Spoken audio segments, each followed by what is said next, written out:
As pessoas demonizam a festividade do carnaval e nós, enquanto agentes do samba, agentes do carnaval, sambistas, a gente tem ficado acuado e com um discurso muito fala assim, não, mas o carnaval também gera cultura, o carnaval também gera renda, mas como se a festividade não fosse importante, como se o entretenimento não fosse um direito constitucional, a gente tem direito ao entretenimento.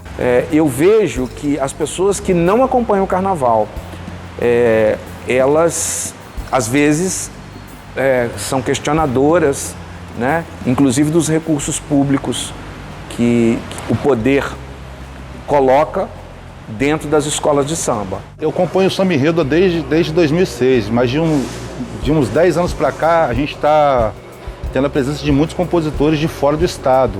Isso acontece muito porque a premiação daqui melhorou, né? A forma de premiação, dinheiro e a visibilidade também que faz atrair esses compositores de fora.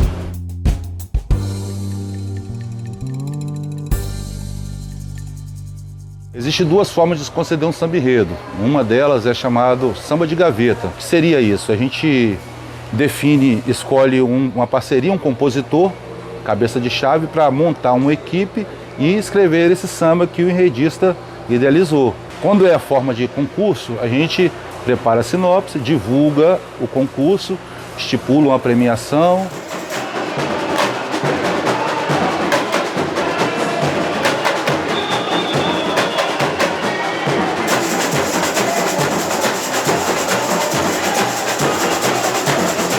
O processo de escolha de samba enredo também é importante em vários outros aspectos. Primeiro que a gente começa o carnaval mais cedo, desde a elaboração do projeto, a gente já começa a estudar isso mais cedo. A gente já consegue também trazer mais pessoas para a quadra com os concursos.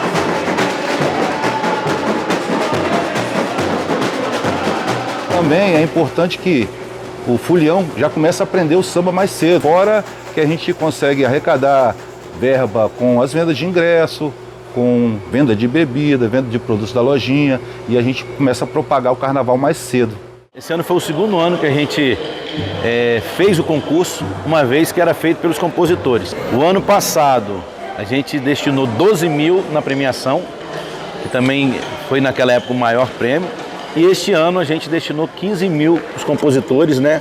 Até porque a gente entende o gasto que se tem, a responsabilidade que é você fazer um samba para uma agremiação.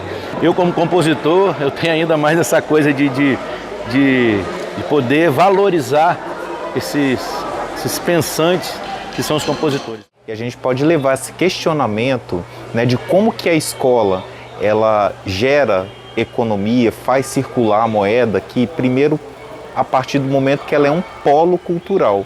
É um local onde frequentam pessoas. Antes de qualquer coisa, a gente tem gente que circula aqui o ano inteiro. Então aqui tem o bar em volta, tem a padaria em volta, então a gente movimenta o comércio local dessa forma. A Boa Vista hoje tem um papel fundamental aqui na nossa região, né?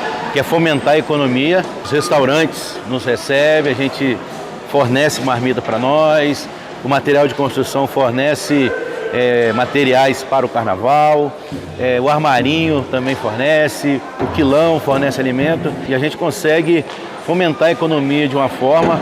O ano passado, só na nossa região aqui da Grande Taquari, foram quase 80 mil reais que a Boa Vista disponibilizou de alguma forma. O ano passado nós compramos mais de 5 quilômetros de tecido, todos daqui, porque era muito mais barato, né? E mais próximo, a logística também facilitava muito. Existe um certo tipo de tecido que é para basicamente a base de todas as nossas fantasias, que é o Oxford. E a maior fabricante de Oxford está aqui, no Espírito Santo. O carnaval ele movimenta, na verdade, uma grande cadeia produtiva que não diz respeito apenas e tão somente ao carnaval. Toda a infraestrutura necessária para a gente pensar na criação dos carros alegóricos, das roupas, né? Então você tem toda uma estrutura em volta que não é simplesmente as pessoas que estão lá desfilando. Então você tem uma série de profissionais na construção dessa estrutura, né? A gente está falando de uma cadeia de valor quando a gente pensa já no evento, bares, restaurantes, taxista, motorista de aplicativo, costureiras que acabam, né, customizando fantasias não só para as escolas, mas para quem está indo curtir nos abadás, nas nos camarotes que são vendidos no evento. Então a gente tem um grande mix de serviços que são positivamente afetados pelo carnaval. A gente tem uma estimativa global na casa de 40 milhões de reais, justamente porque é uma cadeia muito grande, como a gente falou, né? São uma série de empreendimentos. Da gastronomia, a hotelaria movimenta uma boa parte disso também, né? Então a gente tem uma estimativa na casa de 40 milhões, com aproximadamente 6 mil empregos diretos e indiretos, não só nas escolas, nos barracões, nas comunidades, mas em todas essas atividades que giram em torno do carnaval. E a gente sabe de casos e de episódios aqui de gente que só tem essa renda. São casos de costureiras que aí vem, trabalha, junta, faz o caixa de até a metade do ano com o dinheiro do carnaval e depois ela continua com o seu trabalhinho lá, mas o grosso do ano ela tira agora no carnaval. Porque o custo que a gente paga unitário para a produção de fantasia chega em aproximadamente 50 a 55 reais do custo para costurar. Só a costura, só a mão de obra. Então a gente imagina aí que numa ala que tem 50 pessoas, nós vamos ter aí uma costureira que vai estar recebendo 25 mil reais. Então vamos falar em números palpáveis. 25 mil reais distribuído ao longo do ano dá praticamente um salário mínimo por mês. Então a gente basicamente tem casos que assim nós já mapeamos de pessoas que só trabalham nesse período e vivem da renda que tiram nesse período.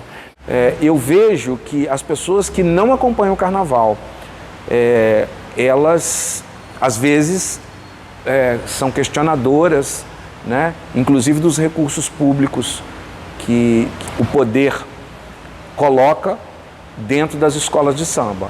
Mas elas precisam entender que esse é apenas um dos caminhos, que a escola de samba, o carnaval, ele não é só, ele é essa arte. Eu acho que é olhar por um viés um tanto quanto mais cultural, pela paixão daquilo que você faz, como é a paixão do ator, como é a paixão do músico, como é a paixão de qualquer outra pessoa que vá fazer um trabalho, seja ele voluntário ou não, mas que esteja dentro desse espectro. As pessoas demonizam a festividade do carnaval e nós, enquanto agentes do samba, agentes do carnaval, sambistas, a gente tem ficado acuado e com um discurso muito falar assim, não, mas o carnaval também gera cultura, o carnaval também gera renda, mas como se a festividade não fosse importante, como se o entretenimento não fosse um direito constitucional, a gente tem direito ao entretenimento. Então o carnaval, a principal função do carnaval é a festividade, só que junto disso a gente tem vários elementos, a gente traz a cultura, a gente difunde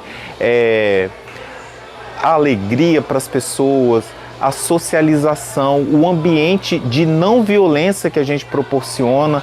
Isso a gente tem um lucro social enorme e as pessoas precisam tirar esse olhar de achar que carnaval é só uma festa pela festa. O poder público, ele na verdade tem uma gama também muito grande de frentes de atuação para a qualidade de vida de um povo, de uma cidade no nosso caso. Cuidar da saúde, da educação, da segurança, são investimentos que o poder público precisa fazer, mas da mesma forma cuidar da cultura, da arte, do lazer, do esporte, todos esses elementos eles são parte do que a gente chama ter qualidade de vida, mobilidade urbana, todos esses elementos são necessários. Então é um investimento que as pessoas também precisam entender que uma série de comunidades vivem em torno disso.